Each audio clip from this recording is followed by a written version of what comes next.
നോക്ക്, നിങ്ങൾ ഒരുപാട് പ്രയാസങ്ങളുണ്ടാവും. അങ്ങനെ ദീനനുസരിച്ച് ജീവിക്കുമ്പോൾ ക്യാമ്പസിൽ അങ്ങനെ ഒരുപാട് ബുദ്ധിമുട്ടുകളും പ്രയാസങ്ങളും ഒക്കെ നമ്മൾ അനുഭവിക്കേണ്ടി വരും. ശരി, ഓക്കെ. നമുക്ക് ചെറിയ ചിത്രങ്ങൾ, ആദ്യം കാണുന്ന ചിത്രങ്ങളും തൊട്ട് താഴെ കാണുന്ന കുറച്ച് ചിത്രങ്ങൾ നമുക്ക് കാണാം. ഒരു കാലം കഴിഞ്ഞാൽ 3 ദിവസം, 3-ാമത്തെ ദിവസം നമ്മുടെ കൈകളിലെ നഖം കൊഴിഞ്ഞു വീഴുന്നു. ഇപ്പോൾ കൈകൾക്ക് എന്താ പ്രശ്നമുണ്ടോ? ഒരു ബുദ്ധിമുട്ടില്ലല്ലോ. ഒരു കാലം വരാനുണ്ട് നമ്മുടെ നഖങ്ങൾ കൊഴിഞ്ഞു വീഴുന്നു. 4-ാം ദിവസം തലമുടി ദ്രവിച്ചുകൊണ്ടിരിക്കണം. നമ്മൾ എത്രത്തോളം കെയർ ചെയ്യുന്നുണ്ട്. ഷാമ്പു, വിപണിയിൽ ഇറങ്ങുന്ന ഓരോ മരുന്നുകൾ വാങ്ങിച്ച് നല്ല പ്രിസർവ് ചെയ്യുന്ന നമ്മുടെ തലമുടി, അത് അഴുകി 5-ാം ദിവസം തലച്ചോറ് അഴുകി ഒലിക്കുന്ന സന്ദർഭങ്ങൾ. 6-ാം ദിവസം വയറും കുടൽമാലയും പുഴുക്കൾക്ക് ഭക്ഷണമാകുന്നു. 60 ദിവസം കഴിഞ്ഞാൽ വെറും അസ്ഥിക്കുടം. നമ്മൾ പിന്നെ കബറിലുണ്ട്, പക്ഷെ നമ്മൾ അതിൻ്റെ ഉള്ളിൽ ഒന്നുമല്ല. ഇപ്പോൾ ഇരിക്കുന്ന നമ്മളല്ല പിന്നീട് നമ്മളായിത്തീരുന്നത്. ഒരു വീഡിയോ, ലാസ്റ്റ് വൺ, ആ പിക്ചർ കാണാൻ പറ്റും.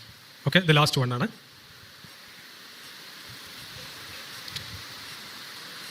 ഇതൊരു മുന്നറിയിപ്പും നമുക്കൊരു ചിന്തകൾക്കും വേണ്ടിയിട്ട് ഒരു വീഡിയോ കാണാം. നമ്മൾ കാണാത്ത ചില ലോകങ്ങളുണ്ട്. സ്വർഗത്തെക്കുറിച്ച് പറയുമ്പോൾ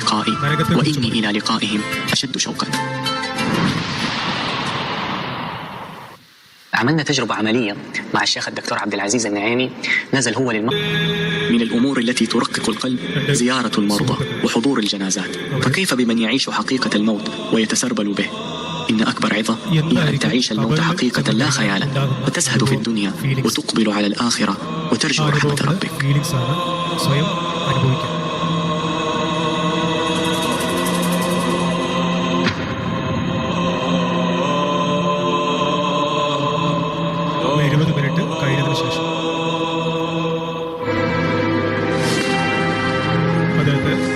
താൽക്കാലികമായി ഉണ്ടാക്കിയ കബറിൽ നിന്ന് എഴുന്നേൽപ്പിക്കും.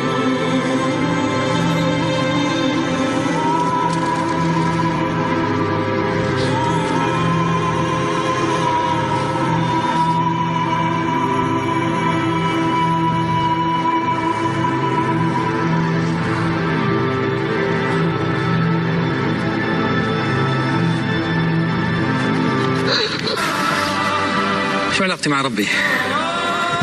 مع أهلي، مع ناسي، مع أولادي، وأهم شيء معه شو عملت؟ ماذا سوف أغير؟ هاي التجربة تخيلني أعد ليس ذكرياتي لكن كيف أرتب حياتي. سبحان الله، يمكن دقائق بسيطة لكن كيف أثرت وسوف تؤثر في حياتي. نموذج بسيط. احنا كثير نخاف من الموت، لكن الموت هو جزء بسيط من بداية رحلة الآخرة. وكثير من الناس تخاف من هذا الموت، لكن أعتبر أن هذا الموت جزء لنعتبر، وجزء لنحيا، وجزء لنرد ونعطي الجميل، لنرد ونعطي الجميل مرة ثانية، وأعمل وأزرع وأحصد لربي. أنت الملائكة تغسلني الله يكتب حياة طيبة وحسن الخاتمة. بارك الله فيك.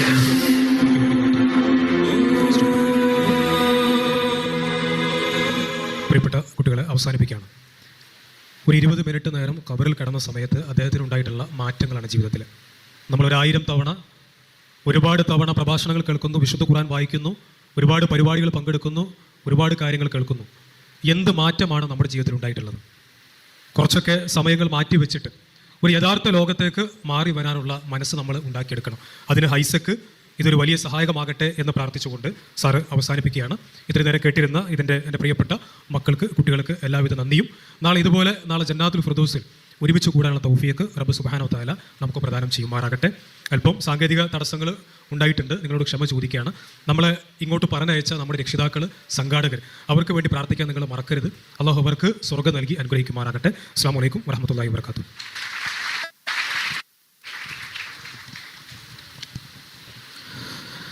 ജീവിതത്തിൻ്റെ അർത്ഥതലങ്ങളെ സ്പർശിച്ചുകൊണ്ട് നമ്മോട് സംവദിച്ച ഇർഷാദ് മാത്തോട്ടത്തിന് സംഘാടക സമിതിയുടെ നന്ദി അറിയിക്കുകയാണ്. അടുത്തത് ബഹുമാന്യനായ അബ്ദുസലാമുട്ടിൽ നമ്മോട് സംവദിക്കുന്നു. പ്രൗഡ് ടു ബി മുസ്ലിം എന്ന വിഷയത്തെ ആസ്പദമാക്കി ആധുനിക ലോകത്ത് നാം നേരിട്ടുകൊണ്ടിരിക്കുന്ന പ്രശ്നങ്ങളിൽ ഇസ്ലാമിന് പറയുവാനുള്ളത് എന്താണ്? ഉത്തരാധുനികതയുടെയും നാസ്തികതയുടെയും യുക്തിവാദത്തിൻ്റെയും പുതിയ ലോകത്ത് സംവാദത്തിൻ്റെ വേദി തുറക്കുകയാണ്. വിഷയം അവതരിപ്പിച്ച് സംസാരിക്കുവാൻ ബഹുമാന്യനായ അബ്ദുസലാം മുട്ടിലിനെ വളരെ ആദരപൂർവ്വം ക്ഷണിക്കുകയാണ്. അസ്സലാമു അലൈക്കും വറഹ്മത്തുള്ളാഹി വബറകാതുഹു. അസ്സലാമു അലൈക്കും. എല്ലാവരും ഖബറും കണ്ട് മരണത്തിൻ്റെ വിവിധ ഘട്ടങ്ങളൊക്കെ നേർക്കുനേരം മനസ്സിലാക്കി ആ ഒരു വല്ലാത്ത ഫീലിംഗാണല്ലേ? അപ്പോൾ സലാം മടക്കാൻ മറന്നുപോയ പലരും ഇല്ല. ഓക്കെ, നമുക്ക് ഒന്ന് എഴുന്നേറ്റ് നിൽക്കാം. കുറേ നേരം ഇരിക്കുന്നത്. പ്ലീസ് എല്ലാവരും എഴുന്നേറ്റ് നിൽക്കുന്നു.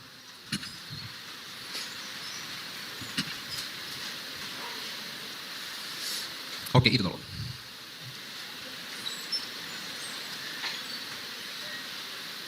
നാളെ തിങ്കളാഴ്ചയാണല്ലേ? തിങ്കളാഴ്ചയാണ്. നമുക്ക് സ്കൂളിൽ പോകണം, കോളേജിൽ പോകണം. നമ്മൾ സ്കൂളിലും കോളേജിലും ഒക്കെ പോകുമ്പോൾ നമുക്ക് ആഗ്രഹമുണ്ട് നമുക്ക് മുസ്ലിങ്ങളായി ജീവിക്കാൻ. പക്ഷേ നമ്മുടെ അരികിലേക്ക് പലരും വരുന്നു. നിങ്ങളെന്തിനാണ് മുസ്ലിമായി ജീവിക്കുന്നത്? ഇതൊരു പഴഞ്ചൻ മതമാണല്ലോ, 6-ാം നൂറ്റാണ്ടിലെ മതമാണല്ലോ, നമ്മൾ ആധുനിക നൂറ്റാണ്ടിലല്ലേ ജീവിക്കുന്നത്. ഈ കാണുന്ന വേഷവിധാനമൊക്കെ നിങ്ങൾക്ക് ഒഴിവാക്കിക്കൂടെ? ആധുനിക കാലഘട്ടത്തിൽ ആധുനികനായി ജീവിച്ചുകൂടെ എന്നൊക്കെ ചോദിക്കാറുണ്ടല്ലേ? ശരി. അതുകൊണ്ട് എപ്പോഴാണോ നിങ്ങൾ ഈ മതത്തെ ഒഴിവാക്കി മതത്തിൻ്റെ എല്ലാ ലിമിറ്റുകളെയും പൊട്ടിച്ചെറിഞ്ഞ് പുറത്തേക്ക് വരുന്നത്, അന്ന് മുതൽ നിങ്ങൾക്ക് വളരെ ഒരു സ്വാതന്ത്ര്യത്തോടു കൂടെ എല്ലാവിധ സന്തോഷവും അനുഭവിച്ചുകൊണ്ട് ജീവിക്കാം. അതുകൊണ്ട് നിങ്ങൾ എന്ത് ചെയ്യണം? ഇപ്പോൾ നിങ്ങൾ സ്വീകരിച്ചിരിക്കുന്ന ഈ മതം, ഇസ്ലാം എന്ന് പറയുന്ന മതത്തെ നിങ്ങൾ ഒഴിവാക്കണം, ഞങ്ങളെ കൂടെ നിങ്ങൾ വരണം എന്ന് പറഞ്ഞുകൊണ്ട് നമ്മളെ ക്ഷണിക്കാനും മറ്റു പലതിലേക്ക് നമ്മെ സ്വാഗതം ചെയ്യാനും ക്യാമ്പസുകളിൽ ആളുകളുണ്ടാകും. ശരിയാണോ? ശരിയല്ലേ? യെസ്. അങ്ങനെ നമ്മെ മറ്റുള്ളവർ ക്ഷണിക്കുമ്പോൾ, സ്വാഗതം ചെയ്യുമ്പോൾ, നോ, ഞാൻ അതിലേക്കില്ല, ഞാൻ എൻ്റെ മതത്തിൽ ഉറച്ചു നിൽക്കുന്നു എന്ന് നമുക്ക് പറയാൻ കഴിയണം. അത് എങ്ങനെ പറയാൻ കഴിയും? അവരുടെ വിമർശനങ്ങളെ, അവരുടെ പരിഹാസങ്ങളെ, അവരുടെ കളിയാക്കലുകളെ അവഗണിച്ചുകൊണ്ട് നമുക്ക് എങ്ങനെ നമ്മുടെ മതത്തിൽ തന്നെ ഉറച്ചു നിൽക്കാൻ കഴിയും? എൻ്റെ മതം സത്യമാണ്, എൻ്റെ മതമാണ് എനിക്ക് ഏറ്റവും സുരക്ഷ നൽകുന്നത് എന്ന് തിരിച്ചറിഞ്ഞുകൊണ്ട് നമുക്ക് നിൽക്കാൻ കഴിയണം. ആ ഭാഗവുമായി ബന്ധപ്പെട്ട ചില കാര്യങ്ങൾ മാത്രമാണ് പറയുന്നത്. അതിൽ ഒന്ന്, എന്തുകൊണ്ട് ഞാൻ ഇസ്ലാം സ്വീകരിച്ചു, എന്തുകൊണ്ട് ഞാൻ മുസ്ലിമായി. ഇന്ന് നമ്മുടെ ലൈവ് തുടങ്ങുന്നതിന് മുമ്പ് ഞാൻ കേൾപ്പിച്ച ഒരു വീഡിയോ സമയം ഗ്യാപ്പ് നികത്താൻ വേണ്ടി ഞാൻ കേൾപ്പിച്ചതല്ല. നിങ്ങളിൽ എത്ര പേര് ആ വീഡിയോ സീരിയസ് ആയിട്ട് കേട്ടു, സശ്രദ്ധം കേട്ടു എന്ന് എനിക്കറിയില്ല. ആദ്യമേ തന്നെ ഞാനൊരു കാര്യം പറയാം. ഇത് ഏറ്റവും ചുരുങ്ങിയത് ഒരു 3 ഭാഗമെങ്കിലുമായിട്ട് വിശദീകരിക്കാൻ പോകുന്ന വളരെ പ്രധാനപ്പെട്ട ഒരു വീഡിയോ ആണ്. 3 ഭാഗമെങ്കിലും ഇതിന് ഉണ്ടാവുമെന്നാണ് ഞാൻ വിചാരിക്കുന്നത്. പ്രത്യേകിച്ച് ഇത് യുവ തലമുറയെ ലക്ഷ്യം വെച്ചുകൊണ്ട് കൗമാരപ്രായത്തിലുള്ള കുട്ടികളെ കലാലയങ്ങളിലേക്ക് പോകുന്നതിന് മുന്നോടിയായിട്ടുള്ള പരിശീലന പരിപാടി എന്ന പേരിൽ സംഘടിപ്പിക്കുന്ന പരിപാടികളിൽ ആ കുട്ടികളെ എങ്ങനെയാണ് മതത്തിൻ്റെ അടിമകളാക്കി നിലനിർത്താൻ വേണ്ടി, മതത്തെ ചോദ്യം ചെയ്യാതെ, ചിന്തകൾക്ക് യാതൊരു സ്വാതന്ത്ര്യവും കൊടുക്കാതെ അതിനെയൊക്കെ കൂച്ചുവിലങ്ങിട്ട് മത നേതൃത്വവും മതസംഘടനകളും പറയുന്നത് അതേപടി വിഴുങ്ങി മുന്നോട്ട് പോകാൻ ഒരു തലമുറയെ പാകപ്പെടുത്തിയെടുക്കുന്നത് എങ്ങനെ എന്നതിൻ്റെ വളരെ കൃത്യമായിട്ടുള്ള ഒരു ഉദാഹരണമാണ് ഈ വീഡിയോ. നമ്മൾ ഇന്ന് പരിശോധിക്കാൻ പോകുന്ന വീഡിയോയുടെ ആമുഖമാണ് നിങ്ങളിപ്പോൾ കേട്ടത്. കണ്ണൂരിലെ +2 വിദ്യാർത്ഥികൾക്ക് വേണ്ടി സംഘടിപ്പിക്കുന്ന കരിയർ ഗൈഡൻസ് എന്ന പേരിൽ ഇവരുടെ ജീവിതം മുന്നോട്ട്, വിദ്യാഭ്യാസവും തൊഴിൽ തുടങ്ങിയിട്ടുള്ള കാര്യങ്ങളിൽ അവർക്ക് മുന്നോട്ട് പോകാൻ ആവശ്യമായിട്ടുള്ള മാർഗദർശനം എന്ന രീതിയിൽ നടത്തിയിട്ടുള്ള ഒരു പരിപാടിയുടെ ഒരു ഭാഗത്തു നിന്നുള്ളൊരു ചെറിയ ഒരു 5 മണിക്കൂർ ദൈർഘ്യമുള്ള ഒരു വീഡിയോയിൽ നിന്നുള്ള ഒരു ചെറിയ ഭാഗമാണ് ഞാൻ നിങ്ങളെ കേൾപ്പിച്ചത്. എന്താണ് ആ വീഡിയോയുടെ പ്രത്യേകത? കലാലയങ്ങളിലേക്ക് പോകുമ്പോൾ അല്ലെങ്കിൽ യുവത്വത്തിലേക്ക് വരുമ്പോൾ, നിങ്ങൾ അറിവും വിദ്യാഭ്യാസവും ചിന്തയും ഒക്കെ വളർന്നു വരുമ്പോൾ, നിങ്ങൾക്ക് ചിന്തിക്കാനുള്ള പ്രേരണയും ത്വരയും ഒക്കെ ഉണ്ടാവാൻ സാധ്യതയുണ്ടാവുമ്പോൾ, ഇസ്ലാം എന്ന് പറയുന്ന മതത്തെ ചോദ്യം ചെയ്യാനുള്ള ഏതെങ്കിലും തരത്തിലുള്ള സാധ്യത, വാസന, ത്വര നിങ്ങളിൽ ഉണ്ടാവുകയാണെങ്കിൽ അതിനെ എങ്ങനെ മറികടക്കാം എന്നതാണ് ഇന്ന് മുതൽ നമ്മൾ പരിശോധിക്കുന്ന വീഡിയോ പരമ്പരയുടെ ഒരു ആകത്തുക.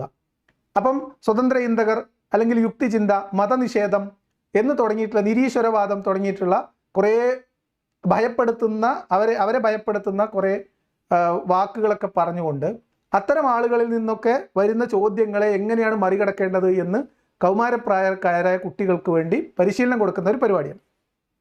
നിങ്ങൾ ശ്രദ്ധിക്കണം.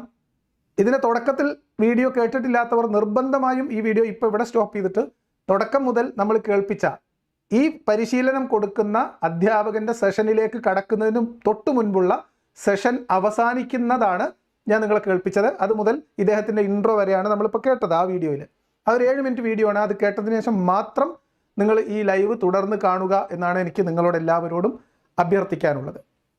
അവന് നമ്മൾ വിഷയത്തിലേക്ക് കിടക്കാം.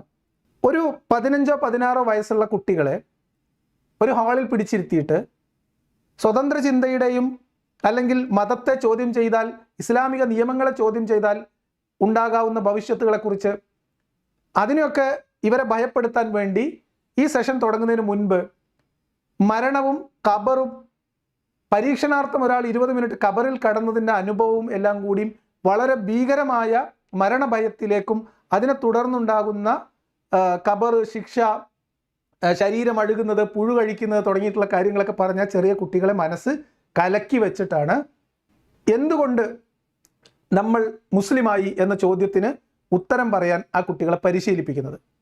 ഈ വിഷയം അവതരിപ്പിക്കാൻ വരുന്ന ആള് പറഞ്ഞു തുടങ്ങുന്നത് തന്നെ നിങ്ങൾ ഖബറും മരണവും നരകവും സ്വർഗവും ശിക്ഷയും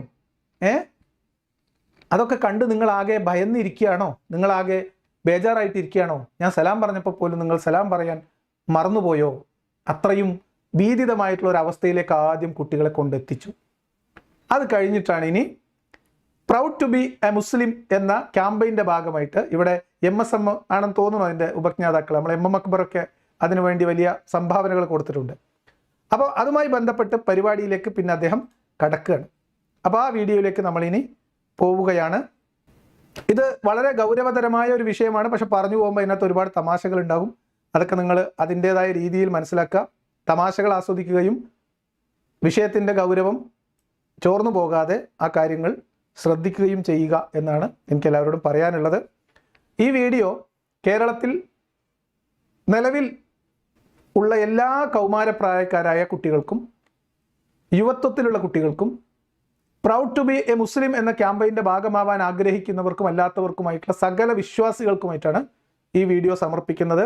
എന്തുകൊണ്ട് ഞാൻ മുസ്ലിമായി, മുസ്ലിമാകുന്നതിലുള്ള അഭിമാനബോധം, ഇതുവഴി ഇസ്ലാമികേതരമായ പ്രത്യയശാസ്ത്രങ്ങളിലേക്ക് ചിന്ത മാറിപ്പോകാനുള്ള സാധ്യതകളെ തടയുക എന്ന ലക്ഷ്യമാണ് ഈ പരിപാടിക്ക് ഉള്ളത്. അപ്പോൾ നമുക്ക് ആ വിഷയത്തിലേക്ക് കടക്കാം. നമ്മുടെ അരികിലേക്ക് പലരും വരുന്നു. നിങ്ങളെന്തിനാണ് മുസ്ലിമായി ജീവിക്കുന്നത്? ഇതൊരു പഴഞ്ചൻ മതമാണല്ലോ, 6-ാം നൂറ്റാണ്ടിലെ മതമാണല്ലോ, നമ്മൾ ആധുനിക നൂറ്റാണ്ടിലല്ലേ ജീവിക്കുന്നത്, ഈ കാണുന്ന വേഷവിധാനമൊക്കെ നിങ്ങൾക്ക് ഒഴിവാക്കിക്കൂടെ, ആധുനിക കാലഘട്ടത്തിൽ ആധുനികനായി ജീവിച്ചുകൂടെ എന്നൊക്കെ ചോദിക്കാറുണ്ടല്ലേ? ശരി, ഉണ്ടോ? ഈ വീഡിയോ കാണുന്ന ആളുകൾ 10ാം ക്ലാസ്സിലോ 11ാം ക്ലാസ്സിലോ 12ാം ക്ലാസ്സിലോ ഒക്കെ പഠിക്കുന്ന കുട്ടികളെ വഴിയിൽ വെച്ച് കാണുമ്പോഴോ, സ്കൂളിൽ വെച്ചോ കോളേജിൽ വെച്ച് പഠിപ്പിക്കാൻ അധ്യാപകരായിട്ട് പോകുമ്പോഴോ, അതല്ലെങ്കിൽ മറ്റെന്തെങ്കിലും പരിപാടിയിൽ നിന്ന് ആ പ്രായത്തിലുള്ള ആളുകളെ കാണുമ്പോഴോ നിങ്ങൾ ആരെങ്കിലും എന്തുകൊണ്ടാണ് നിങ്ങൾ ഇസ്ലാമിൽ വിശ്വസിക്കുന്നത്, അതൊരു പഴയ മതമല്ലേ, നിങ്ങൾ എന്തിനാണ് ഈ വസ്ത്രമൊക്കെ ധരിക്കുന്നത്, അത് പഴഞ്ചനല്ലേ എന്ന് ചോദിച്ചിട്ടുണ്ടോ? എൻ്റെ അനുഭവത്തിലില്ലാത്തത് കൊണ്ടും എനിക്ക് അങ്ങനെ ചോദ്യം നേരിട്ട് ഒരു കുട്ടിയെ അറിയാത്തത് കൊണ്ടും ഞാൻ ആരോടും ചോദിച്ചിട്ടില്ലാത്തത് കൊണ്ടും ആണ് എൻ്റെ ഈ ഒരു കൗതുകം ഈ കാര്യത്തിൽ. ഹയർ സെക്കൻഡറി പഠിക്കുന്ന കുട്ടികളെ കാണുന്നിടത്ത് തടഞ്ഞു നിർത്തി നിങ്ങൾ എന്തിനാണ് ഇസ്ലാമിൽ വിശ്വസിക്കുന്നത്, അതൊക്കെ വളരെ മോശമല്ലേ, അതൊക്കെ പഴയതല്ലേ, നിങ്ങൾ എന്തിനാണ് ഈ വസ്ത്രം ധരിക്കണം ആ വസ്ത്രം ധരിക്കുന്നത് എന്ന് തടഞ്ഞു നിർത്തി ചോദിക്കുന്നവർ ഉണ്ടോ? എനിക്കറിയില്ല. ഉണ്ടെങ്കിൽ അത് ശരിയല്ല. അങ്ങനെ ഇല്ല എന്നാണ് എൻ്റെ അറിവ്. അതെന്തായാലും ഒരു സ്വതന്ത്രചിന്താ പ്രവർത്തനമോ അതല്ലെങ്കിൽ ഏതെങ്കിലും തരത്തിലുള്ള ഒരു പുരോഗമന പ്രവർത്തനമോ അല്ല എന്നാണ് എൻ്റെ പക്ഷം. അതേസമയത്ത് കുട്ടികളുമായി സംവദിക്കാനുള്ള അവസരങ്ങൾ പൊതുവായിട്ടുള്ള വേദികളിൽ സംഭവിക്കുമ്പോൾ ചിലപ്പോൾ ചോദ്യം ചോദിക്കുക ഉത്തരം പറയുകയോ ചെയ്യുന്നുണ്ടോ എന്നതിനെക്കുറിച്ചല്ല. കാണുന്ന കുട്ടികളോടൊക്കെ ഇങ്ങനെ നിങ്ങൾ എന്തിനാ ഇസ്ലാമിൽ വിശ്വസിക്കുന്നത്, നിങ്ങൾ എന്തിനാ ഇങ്ങനെ വസ്ത്രം ധരിക്കുന്നത് എന്ന് ചോദിച്ച് അവരെ അപമാനിക്കുകയും അവരെ മോശക്കാരായി ചിത്രീകരിക്കുകയും അവരിൽ അപകർഷതാബോധം ഉണ്ടാക്കുകയും ഒക്കെ ചെയ്യുന്ന പരിപാടി എന്തായാലും എനിക്ക് നേരിട്ട അനുഭവമോ പരിചയമോ ഇല്ലാത്തൊരു കാര്യമാണ്. എന്തുകൊണ്ടാണ് ഇദ്ദേഹം ഇത് പറയുന്നതെന്ന് എനിക്ക് മനസ്സിലായില്ല. എന്ന് മാത്രമല്ല, ഇത് പറയുന്നത് 12ാം ക്ലാസ്സിൽ പഠിക്കുന്ന കുട്ടികളോടാണ്. ഇനി ഇവർ കോളേജുകളിലേക്ക് പോകാൻ പോവാണ്. അപ്പം നിങ്ങളിവിടെ +2 ഒക്കെ കഴിഞ്ഞ് കോളേജിലേക്ക് പോകുമ്പോൾ ആ കോളേജ് ക്യാമ്പസുകളിൽ നിങ്ങളെ കാത്തിരിക്കുന്നത് ഈ തരത്തിലുള്ള വലിയ ചോദ്യങ്ങളാണെന്നും ആ ചോദ്യങ്ങൾ കൊണ്ടുണ്ടാവുന്ന വലിയ അപകടങ്ങൾ എന്താണെന്നും ഇവരെ പറഞ്ഞ് പേടിപ്പിക്കാനാണ് ഇവർ ഉദ്ദേശിക്കുന്നത്. അതിൻ്റെ ഭാഗമായിട്ടാണ് ആദ്യം ഖബറും നരകവും മരണവും ഒക്കെ പറഞ്ഞവരെ ബേജാറാക്കി വെച്ചിട്ടുള്ളത്. അപ്പോൾ എന്തായാലും നമുക്ക് ഉറപ്പുള്ളൊരു കാര്യം പറയാം. 2ാം ക്ലാസ്സിലും 3ാം ക്ലാസ്സിലും ഒക്കെ പഠിക്കുന്ന കുട്ടികളുടെ പാഠപുസ്തകങ്ങളിൽ നിങ്ങളുടെ സുഹൃത്ത് ഇസ്ലാം സ്വീകരിക്കാൻ തയ്യാറായാൽ അവനോട് എന്ത് ഉപദേശം നൽകും എന്ന് പറഞ്ഞ് പുസ്തകം അച്ചടിക്കുകയും കൂടെ പഠിക്കുന്ന കുട്ടികളെ ഇസ്ലാമിലേക്ക് കൺവേർട്ട് ചെയ്യുന്നത് മതപരമായ ദൗത്യമാണെന്ന് 10ാം ക്ലാസ്സിലും 12ാം ക്ലാസ്സിലും എന്ന് വേണ്ട 4ലും 5ലും 6ലും പഠിക്കുന്ന കുട്ടികളുടെ തലച്ചോറിലേക്ക് കുത്തി നിറക്കുന്ന ഒരു പരിപാടി എന്തായാലും സ്വതന്ത്ര ഇന്ത്യ പ്രവർത്തനത്തിൻ്റെ പേരിൽ ഉണ്ടാവാൻ സാധ്യതയില്ല. അതിവിടെ നടന്നിട്ടുള്ളത് ആരാണെന്നും ചെയ്തിട്ടുള്ളത് ആരാണെന്നും മതപരമായ ബാധ്യതയായിട്ട് ആരുടെ പെടയിലാണ് വെച്ചിട്ടുള്ളത് എന്നും കുട്ടികളെ ചെറിയ പ്രായത്തിൽ കണ്ടീഷൻ ചെയ്യുന്നത് സ്വതന്ത്ര ഇന്ത്യയാണോ മതബോധനമാണോ എന്നുമൊക്കെ നിങ്ങളുടെ ചിന്തക്ക് ഞാൻ വിട്ടുതരാം. കേസിൽ കുടുങ്ങിയതും ഓസ്ട്രേലിയയിലേക്കുള്ള യാത്രാമധ്യേ അബദ്ധത്തിൽ ലാൻഡ് ചെയ്ത വിമാനത്തിൽ നിന്ന് തൂക്കിയെടുത്ത് ജയിലിലടച്ചതും പിന്നീട് അതിനെ ന്യായീകരിച്ച് മെഴുകിയതും പാഠപുസ്തകം പിൻവലിച്ചതും ഒക്കെ ആരായിരുന്നു എന്നുകൂടി ഈ സന്ദർഭത്തിൽ ഓർക്കുന്നത് വളരെ വളരെ നല്ലതായിരിക്കും. എന്തായാലും അദ്ദേഹം പറയട്ടെ. അതുകൊണ്ട് എപ്പോഴാണോ നിങ്ങൾ ഈ മതത്തെ ഒഴിവാക്കി മതത്തിൻ്റെ എല്ലാ ലിമിറ്റുകളെയും പൊട്ടിച്ചെറിഞ്ഞ് പുറത്തേക്ക് വരുന്നത്, അന്ന് മുതൽ നിങ്ങൾക്ക് വളരെ ഒരു സ്വാതന്ത്ര്യത്തോടു കൂടെ എല്ലാവിധ സന്തോഷവും അനുഭവിച്ചുകൊണ്ട് ജീവിക്കാം. അതുകൊണ്ട് നിങ്ങൾ എന്ത് ചെയ്യണം? ഇപ്പോൾ നിങ്ങൾ സ്വീകരിച്ചിരിക്കുന്ന ഈ മതം, ഇസ്ലാം എന്ന് പറയുന്ന മതത്തെ നിങ്ങൾ ഒഴിവാക്കണം, ഞങ്ങളുടെ കൂടെ നിങ്ങൾ വരണം എന്ന് പറഞ്ഞുകൊണ്ട് നമ്മളെ ക്ഷണിക്കാനും മറ്റു പലതിലേക്ക് നമ്മെ സ്വാഗതം ചെയ്യാനും ക്യാമ്പസുകളിൽ ആളുകളുണ്ടാകും. ശരിയാണോ? ശരിയല്ലേ? യെസ്. +2 പഠിക്കുന്ന കുട്ടികളോടാണ് ചോദിക്കുന്നത്, സ്കൂളിൽ പഠിക്കുന്ന കുട്ടികളോട് ചോദിക്കുകയാണ്, ഇങ്ങനെയൊക്കെ പറഞ്ഞ് നിങ്ങളെ ചാക്കിലാക്കാൻ നിങ്ങൾക്ക് സ്വാതന്ത്ര്യം കിട്ടും, നിങ്ങൾ ഈ മതം ഉപേക്ഷിക്കണം, നിങ്ങൾ ആ വസ്ത്രം ധരിക്കുന്നതും ശരിയല്ല എന്നൊക്കെ പറഞ്ഞ് പ്രലോഭിപ്പിക്കാനും ഇവരെ പറഞ്ഞ് വഴിതെറ്റിപ്പിക്കാനും ക്യാമ്പസുകളിൽ ആളുകളുണ്ടാവും. ശരിയല്ലേ? ക്യാമ്പസിലേക്ക് പോയിട്ടില്ല, ഹയർ സെക്കൻഡറി പരീക്ഷ എഴുതിയിട്ടില്ല, അതിനു മുൻപുള്ള കുട്ടികളോടാണ് ഈ ഉസ്താദ് ചോദിക്കുന്നത്. അപ്പോൾ ഉസ്താദ് ഉണ്ടാവും. കാരണം ഉസ്താദാണല്ലോ, നാട് കണ്ട ആള്, ലോകം കണ്ട ആൾ ഉസ്താദാണ്. ഉസ്താദുമാർ പറയാണ് കോളേജിൽ ഇങ്ങനത്തെ ഒക്കെ ആൾക്കാർ സംഘങ്ങളുണ്ടാവും. അപ്പോൾ നമ്മളെന്ത് വിചാരിക്കും? കുട്ടികൾ ഉണ്ടാവും. അപ്പോൾ ശരിയല്ലേ? ശരിയാണ്. ഉസ്താദ് കണ്ടുകയാണ് അങ്ങനത്തെ കുട്ടികളെ. ക്യാമ്പസുകളിൽ കയറിയിട്ട് മതബോധനം നടത്തുന്ന ഏക ടീമാരാ ഇവിടുത്തെ മുജാഹിദ് പ്രസ്ഥാനം അല്ലേ? എല്ലാ തരത്തിലുമുള്ള പ്രശ്നങ്ങളെ, സാമൂഹ്യ പ്രശ്നങ്ങളെ ഒക്കെ മതപരമായ കണ്ണാടി വെച്ചുകൊണ്ട് നോക്കിക്കണ്ട് മതപരമായ ഈ എന്താ പറയുക അഴുകിയ മതനിയമത്തിൽ അലക്കിയെടുത്ത് കോളേജ് ക്യാമ്പസുകളിൽ അഴകെട്ടി ആറയിടുന്നത് ആരാണ് ഇവിടെ? ഇവിടുത്തെ മുജാഹിദ് വിദ്യാർത്ഥി പ്രസ്ഥാനങ്ങൾ അല്ലേ? മൈക്കും പിടിച്ചുകൊണ്ട് പോയിട്ട് മനുഷ്യരെക്കുറിച്ച്, മറ്റുള്ളവരെക്കുറിച്ച്, യൂണിഫോമിനെക്കുറിച്ച്, ജെൻഡർ ഇക്വാലിറ്റീനെക്കുറിച്ച്, ട്രാൻസ്ജെൻഡേഴ്സിനെ കുറിച്ച് ഒക്കെ ചോദിക്കുകയും ഇവിടെ ആളുകൾക്കിടയിൽ കൺഫ്യൂഷൻ ഉണ്ടാക്കാനും ശ്രമിക്കുന്നത് ആരാണ്? ഈ പണിയൊക്കെ ചെയ്യുന്നത് അവരാണ്. അപ്പോൾ അവർ വിചാരിക്കുന്നത് അവരൊക്കെ ചെയ്യുന്നത് പോലെ ചെറിയ കുട്ടികളെ ചാക്കിട്ട് പിടിക്കാനും ബ്രെയിൻ വാഷ് ചെയ്യാനും ചോദ്യം ചോദിച്ച് കൺഫ്യൂഷനാക്കി ഷഹാദത്ത് കലിമ ചൊല്ലിക്കാനും യുക്തിവാദികളും അല്ലെങ്കിൽ നിരീശ്വരവാദികളൊക്കെ ക്യാമ്പസുകൾ തോറും ക്യാമ്പയിൻ ചെയ്യുന്നുണ്ടെന്നും അതിന് പ്രത്യേകമായിട്ട് സൗദി അറേബ്യയിൽ നിന്നോ അല്ലെങ്കിൽ ഇനി വേറെ എവിടെന്നെങ്കിലും ഫണ്ട് വരുന്നുണ്ട് എന്നും ഇതിനു വേണ്ടി ഇവിടെ പ്രവർത്തിക്കുന്ന മിഷണറി സംഘം ഉണ്ട് എന്നും ഇതൊക്കെ ചേർന്നതാണ് നിരീശ്വരവാദം അല്ലെങ്കിൽ യുക്തിവാദം, സ്വതന്ത്ര ഇന്ത്യ എന്നൊക്കെയാണ് ഒന്നുകിൽ ഈ പാപം ഉസ്താദ് തെറ്റിദ്ധരിച്ചിട്ടുള്ളത്, അല്ലെങ്കിൽ ഈ ഉസ്താദ് പിഞ്ചു കുഞ്ഞുങ്ങളെ ഭയപ്പെടുത്തുന്നത്. നിങ്ങൾ ആലോചിക്കണം, ഏത് ഭയത്തിന് മുകളിലേക്കാണ് ഈ കുട്ടികളുടെ മനസ്സിലേക്ക് ഇതുപോലെയുള്ള നുണ കയറ്റി വിടുന്നതെന്ന് ആലോചിക്കണം.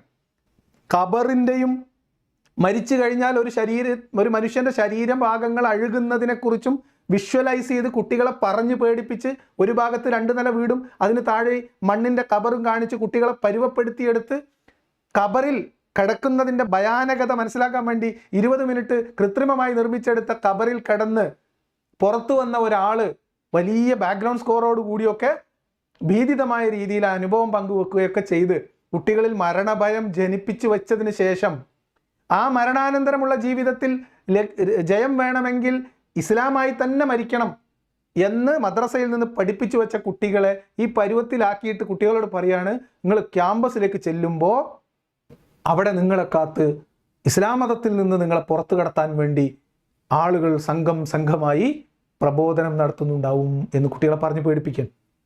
ശരി, എന്തിനാ പുസ്തകത്ത് പറയുന്നത്? കുട്ടികൾ നാളെ ചിന്തിക്കാൻ പാടില്ല, കുട്ടികൾ നാളെ ചോദ്യം ചോദിക്കാൻ പാടില്ല. കോളേജിൽ പോയതിന് ശേഷം ഏതെങ്കിലും തരത്തിലുള്ള ചിന്തയോ ചോദ്യമോ വന്നാൽ ഇത് ഉസ്താദ് പണ്ട് പറഞ്ഞ ആരുടെയോ മായാവലയത്തിൽ പെട്ടുകൊണ്ട് ഇബിലീസ് തിരിപ്പിച്ചതാണ് എന്ന് കുട്ടികളിലെ ഉള്ളിൽ നിന്നൊരു ചോദ്യം, ഒരു തോന്നലുണ്ടാക്കാം. അതായത് ഇസ്ലാമിലുള്ള കുട്ടികൾ, മുസ്ലിങ്ങളായിട്ടുള്ള കുട്ടികൾ ഭൗതിക വിദ്യാഭ്യാസത്തിൽ മുന്നോട്ട് പോയി കഴിഞ്ഞാൽ ഇസ്ലാമിക വിശ്വാസം നഷ്ടപ്പെടും എന്ന ഒരു ഭയപ്പാടിൽ നിന്ന് ഈ കുട്ടികളെ പേടിപ്പിച്ചത് അതിൽ നിന്ന് തടയാനുള്ള ഒരു ശ്രമമാണ്. ഇതൊരു സംഘടന നടത്തുന്നതോ ഒരു ഉസ്താദ് നടത്തുന്നതോ അല്ല. ഇത് സംഘടിതമായിട്ട് കഴിഞ്ഞ കാലങ്ങളായിട്ട് ഇവിടെ നടന്നുകൊണ്ടിരിക്കുകയാണ്. എന്തോ ആവട്ടെ, ഉസ്താദ് ഇനി അതിന് പരിശീലനം കൊടുക്കുന്നത് എങ്ങനെയാണെന്ന് വെച്ചാൽ, proud to B a Muslim. ഇങ്ങനെ നിങ്ങളുടെ അടുത്ത് ആരെങ്കിലും വന്നാൽ നിങ്ങൾ എന്തുകൊണ്ട് മുസ്ലിം ആയിരിക്കുന്നു എന്നൊരാൾ നിങ്ങളോട് ചോദിച്ചാൽ നിങ്ങൾ എന്തുത്തരം പറയും? യുക്തിഭദ്രമായ എന്തുത്തരം പറയും? പൊന്നാരൻ്റെ ഉസ്താദെ, 12ാം ക്ലാസ് വരെ പഠിക്കുന്ന കുട്ടികൾക്ക് 5-8 കൊല്ലം മദ്രസയിൽ പഠിച്ചിട്ട് നിങ്ങൾ ഇത് പഠിപ്പിച്ചു കൊടുത്തിട്ടില്ല? 10 കൊല്ലം മദ്രസയിൽ പഠിപ്പിച്ച കുട്ടികൾക്ക്, അതിനു മുമ്പ് 2 കൊല്ലമോ 3 കൊല്ലമോ ഫിത്രയിൽ പോയ കുട്ടികൾക്ക് എന്തുകൊണ്ട് മുസ്ലിമായി എന്ന്, അല്ലെങ്കിൽ എങ്ങനെ മുസ്ലിമായി, എന്തുകൊണ്ട് മുസ്ലിമായി, എന്തിന് മുസ്ലിമായി എന്ന് നിങ്ങൾ കുട്ടികൾക്ക് പറഞ്ഞു കൊടുത്തിട്ടില്ലേ? ഇല്ലേ? അതോ ആ പറഞ്ഞു കൊടുത്തത് പോരാ എന്ന തോന്നൽ ഇപ്പം നിങ്ങൾക്ക് ഉണ്ടായോ? എന്തായാലും ഉസ്താദ് പറഞ്ഞു കൊടുക്കുന്ന സൂത്രം, ചെപ്പടി വിദ്യകൾ എന്തൊക്കെയാണ് നമുക്ക് നോക്കാം. അങ്ങനെ നമ്മെ മറ്റുള്ളവർ ക്ഷണിക്കുമ്പോൾ, സ്വാഗതം ചെയ്യുമ്പോൾ, നോ, ഞാൻ അതിലേക്കില്ല, ഞാൻ എൻ്റെ മതത്തിൽ ഉറച്ചു നിൽക്കുന്നു എന്ന് നമുക്ക് പറയാൻ കഴിയണം. അത് എങ്ങനെ പറയാൻ കഴിയും? അവരുടെ വിമർശനങ്ങളെ, അവരുടെ പരിഹാസങ്ങളെ, അവരുടെ കളിയാക്കലുകളെ അവഗണിച്ചുകൊണ്ട് നമുക്ക് എങ്ങനെ നമ്മുടെ മതത്തിൽ തന്നെ ഉറച്ചു നിൽക്കാൻ കഴിയും? എൻ്റെ മതം സത്യമാണ്, എൻ്റെ മതമാണ് എനിക്ക് ഏറ്റവും സുരക്ഷ നൽകുന്നത് എന്ന് തിരിച്ചറിഞ്ഞുകൊണ്ട് നമുക്ക് നിൽക്കാൻ കഴിയണം. ആ ഭാഗവുമായി ബന്ധപ്പെട്ട ചില കാര്യങ്ങൾ മാത്രമാണ് പറയുന്നത്. അപ്പം അതിനുള്ള പ്രത്യേക മോട്ടിവേഷനാണ് ഇവിടെ കൊടുക്കുന്നത്. ഇങ്ങനെയൊക്കെ പലരും ചോദിക്കും, ഇസ്ലാമിനെ കുറിച്ച് പലരും പലതും പറയും, ഏതെങ്കിലും വീഡിയോയിൽ കേൾക്കാം, അല്ലെങ്കിൽ എന്തെങ്കിലും പത്രത്തിൽ വായിക്കാം, അല്ലെങ്കിൽ മീൻസ് വേറെ വല്ല പുസ്തകങ്ങളിൽ വായിക്കാം, വിമർശനങ്ങളൊക്കെ ഒരു പക്ഷേ കേട്ടെന്ന് വരാം. അങ്ങനെയൊക്കെ വരുമ്പോഴും ഒന്നും പേടിക്കേണ്ട, എൻ്റെ ഇസ്ലാം ഓക്കെ ആണ് എന്ന് നിങ്ങൾക്ക് നിങ്ങളെ എങ്ങനെ പറഞ്ഞ് ബോധ്യപ്പെടുത്താം? ഇനി അബദ്ധവശാൽ ആരെങ്കിലും ചോദിച്ചാൽ അവരോട് എങ്ങനെ മറുപടി പറയാം? ഇതിനുള്ള പ്രത്യേക പരിശീലനമാണ് നടക്കുന്നത്. അപ്പോൾ അതിന് അദ്ദേഹം പറയുന്നത്, എൻ്റെ മതം എനിക്ക് സുരക്ഷ നൽകുന്നു എന്നൊരു ബോധ്യമുണ്ടായാൽ നിങ്ങൾക്ക് ധൈര്യമായിട്ട് പറയാലോ എനിക്കിത് മതി എന്ന്. അതിൽ ഒന്ന്, എന്തുകൊണ്ട് ഞാൻ ഇസ്ലാം സ്വീകരിച്ചു, എന്തുകൊണ്ട് ഞാൻ മുസ്ലിമായി? നിങ്ങൾ ക്ഷണിക്കുന്ന ഇസ്ലാം അല്ലാത്ത മറ്റൊരു പ്രത്യയശാസ്ത്രത്തിലേക്ക് ഞാൻ വരാൻ തയ്യാറല്ല എന്ന് നമുക്ക് പറയാൻ കഴിയണമെങ്കിൽ എന്താണ് നമ്മുടെ മതത്തിൻ്റെ ലക്ഷ്യം, ഇസ്ലാം എന്തിനാണ് എന്നുള്ളത് നമ്മൾ തിരിച്ചറിയണം. അതിൽ ഒരു 4-5 കാര്യങ്ങൾ മാത്രമേ പറയുന്നുള്ളൂ. അതോടുകൂടെ നമ്മുടെ ക്ലാസ് കഴിയും. 4-5 കാര്യം തന്നെ ധാരാളമാണ്. ഇസ്ലാം അല്ലാത്ത ഒരു പ്രത്യയശാസ്ത്രത്തിലേക്ക് ആരെങ്കിലും ക്ഷണിച്ചാൽ, ഇല്ല എനിക്ക് വേറെ ഒന്നും വേണ്ട, എനിക്കിത് മതി, ഞാൻ ഉള്ളതുകൊണ്ട് ഓക്കെയാണ്, എൻ്റെ മതമാണ് പെർഫെക്റ്റ് എന്ന് അവരോട് മറുപടി പറയാൻ കുട്ടികൾക്ക് ആത്മവിശ്വാസം കൊടുക്കുക. അതാണ് ഈ മോട്ടിവേഷൻ്റെ പരിപാടി. അല്ല ഉസ്താദെ, വേറെ ഏതെങ്കിലും ഒരു മതം അല്ലെങ്കിൽ വേറെ ഒരു പ്രത്യയശാസ്ത്രം ഇസ്ലാമുമായി താരതമ്യം ചെയ്തുകൊണ്ട് ഇതിലേതെങ്കിലും നിങ്ങൾ സ്വീകരിക്കുന്നോ കൂട്ടുകാരാ എന്ന് ഒരു കുട്ടി ചോദിച്ചാൽ, ഇസ്ലാം അല്ലാതെ ആരും, മുസ്ലിങ്ങളല്ലാതെ അല്ലെങ്കിൽ ഇസ്ലാമിൻ്റെ പ്രബോധകരല്ലാതെ വേറെ ആരും ഇത് ചോദിക്കൂല. ഇനി ആരെങ്കിലും അങ്ങനെ ചോദിച്ചാൽ അതിന് മറുപടി കൊടുക്കാൻ വേണ്ടി നിങ്ങൾ തരും, നിങ്ങളെ കിതാബ് ഞാനൊന്ന് വായിച്ച് നോക്കട്ടെ എന്ന് പറഞ്ഞ് ആ കുട്ടികളോട് പറഞ്ഞു കൊടുക്കേണ്ട എന്താ, നിങ്ങൾക്ക് ഇസ്ലാമികേതരമായ എല്ലാ പ്രത്യയശാസ്ത്രങ്ങളെക്കുറിച്ചും പഠനം നടത്താം. നിങ്ങൾ എല്ലാ മതഗ്രന്ഥങ്ങളും, എല്ലാ ദൈവവിശ്വാസ സങ്കല്പങ്ങളും, എല്ലാ മതങ്ങളുടെ ആരാധനകളും, അവരുടെ വിശ്വാസവും അവരുടെ പെരുമാറ്റവും ഒക്കെ നിങ്ങൾ പഠിക്കുക, സംസ്കാരമൊക്കെ പഠിക്കുക. എന്നിട്ട് നിങ്ങൾ എന്തുകൊണ്ട് ഇസ്ലാം അതിനൊക്കെ മുകളിലാണ് എന്ന് നിങ്ങൾ ഈ ചോദ്യം ചോദിക്കുന്നവന് ബോധ്യപ്പെടുത്തി കൊടുക്കാനുള്ള ആത്മവിശ്വാസവും അതിനുള്ള പരിശീലനം അല്ലേ കൊടുക്കേണ്ടത്? അതിന് പകരം ഇല്ല, ആരെങ്കിലും എന്തെങ്കിലും വേണം, അസ്സലാമു അലൈക്കും കലണ്ടർ വേണോ വെച്ചാൽ വലൈക്കും അസ്സലാം കലണ്ടർ വേണ്ട എന്ന് പറഞ്ഞ് മാറി മാറി ഭയന്ന് ചോദ്യങ്ങൾ ചോദിക്കാനും ഉത്തരങ്ങൾ പറയാനും ചർച്ച ചെയ്യാനും സംസാരിക്കാനൊന്നും പറ്റാത്ത രീതിയിൽ ഈ കുട്ടികൾ എന്തിനാണ് നിങ്ങളിങ്ങനെ ഇടങ്ങേറാക്കുന്നത്? അവരന്വേഷിക്കട്ടെ, അവർ പഠിക്കട്ടെ. ഏറ്റവും മികച്ചത് ഇസ്ലാം തന്നെയാണല്ലോ, പിന്നെ എന്തെങ്കിലും ഒരു ബേജാറ്? നല്ലത് കയ്യിലുള്ള ആൾ ഇത് കളഞ്ഞിട്ട് വേറെ ഏതെങ്കിലും ഒരു മോശം സാധനത്തിലോട്ട് പോവുമോ? ഇല്ലല്ലോ. ആ ആത്മവിശ്വാസം നിങ്ങൾക്ക് എന്താണ് ഇല്ലാത്തത്? നിങ്ങൾ ചെറിയ പ്രായത്തിൽ കുട്ടികളുടെ തലയിൽ കുത്തി നിറച്ച ഈ മതം ഏതിനോട് താരതമ്യം ചെയ്താലും ഏറ്റവും മികച്ചതാണ് എന്ന ഒരു ബോധ്യം ആ കുട്ടികളിൽ ഉണ്ടാക്കിയെടുക്കാൻ നിങ്ങൾക്ക് കഴിഞ്ഞിട്ടില്ലേ? അതോ നിങ്ങൾക്ക് ആത്മവിശ്വാസമല്ലേ? എന്താ നിങ്ങളെ പ്രശ്നം? ഒന്നാമത്തത്, നമ്മുടെ മതം എന്തിനാണ് നിൽക്കുന്നത് അറിയോ?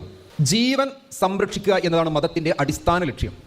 ജീവന് വളരെയധികം പ്രാധാന്യം കൊടുത്തിരിക്കുന്നതാണ് നമ്മുടെ മതം. എന്താ ചെയ്യുക? ഈ ജീവന് വളരെയേറെ പ്രാധാന്യം കൊടുത്തുള്ള മതമാണ് നമ്മൾ ഇസ്ലാം എന്നൊക്കെ പറയുമ്പോൾ. അള്ളാഹ് ഖുർആനിൽ പറഞ്ഞാണ് എന്ത്?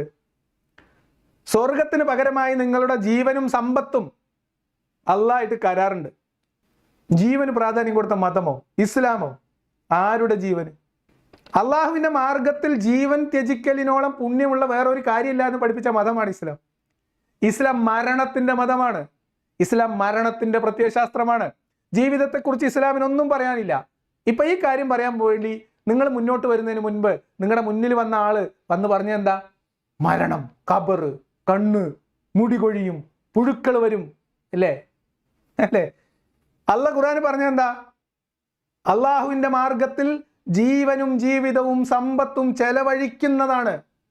ജീവൻ കളയുന്നത് തന്നെ ആരാധനയായിട്ട് പ്രഖ്യാപിച്ച മതത്തിൻ്റെ ആൾ നിന്നിട്ട് കുട്ടികളോട് പറയാണ്, ഇങ്ങനെ നുണ പറയാൻ പറ്റുമോ? കുട്ടികളെ തെറ്റിദ്ധരിപ്പിക്കാൻ പറ്റുമോ? ഇസ്ലാം എന്ന് പറഞ്ഞാൽ ജീവന് വലിയ പ്രാധാന്യം കൊടുത്തിട്ടുള്ളതാണോ? ഇനി കൊടുത്തിട്ടുള്ള ജീവൻ തന്നെ ആരുടെ ജീവൻ? വിശ്വാസികളുടെ ജീവൻ അള്ളാഹ് കൊടുത്ത വില പുല്ലുവിലയാണ്. മുഹമ്മദ് നബി കൊടുത്ത വില എന്താ? കൂടെ ഉണ്ടായിരുന്നവരുടെ ജീവന്.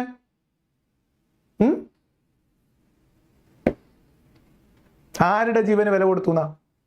ഇനി എന്തെങ്കിലും കുറച്ച് വില കൊടുത്തിട്ടുണ്ടെങ്കിൽ അത് വിശ്വാസികളുടെ ജീവന് മാത്രമാണ്.